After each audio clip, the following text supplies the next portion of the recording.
हवामान विभागानं विदर्भातील बहुतांश भागामध्ये जिल्ह्यांमध्ये पावसाचा येलो अलर्ट दिलेला आहे। आपण बघू शकतो सध्या वातावरण सुद्धा पावसासाठी अनुकूल आपल्याला या ठिकाणी दिसून येत आहे। सध्या ढगाळ हवामान आहे आणि हवामान विभागाकडून पावसाचा येलो अलर्ट जारी करण्यात आलेला आहे। 19 तारखेपर्यंत पावसाचा अंदाज जो आहे तो या ठिकाणी वर्तवण्यात आलेला आहे। त्यामुळे शेतकऱ्यांसाठी ही चांगली बातमी आहे, कारण की खरीपाच्या पेरण्यांना या पावसामुळे गती येऊ शकतात। आपण हे दृश्य या ठिकाणी बघू शकतो। शेती तयार आहे, पेरणीची सगळी तयारी झालेली आहे, परंतु पावसाची प्रतीक्षा होती। आता हवामान विभागाकडून पावसाचा येलो अलर्ट जो आहे तो देण्यात आलेला आहे। 19 तारखेपर्यंत विदर्भातल्या जवळपास सगळ्या जिल्ह्यांमध्ये पाऊस पडेल असा हवामान विभागाचा अंदाज आहे।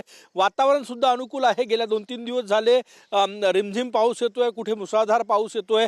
आजही पावसाचं वातावरण आहे आणि त्यात हवामान विभागाकडून पावसाचा येलो अलर्ट दिल्यामुळे शेतकऱ्यांच्या पेरण्यांना म्हणजे खरीपाच्या पेरण्यांना गती येणार आहे। शेतकऱ्यांसाठी ही चांगली बाब आहे। कॅमेरामॅन सचिन सयामसह गजानन उमाटे, TV9 मराठी, नागपूर।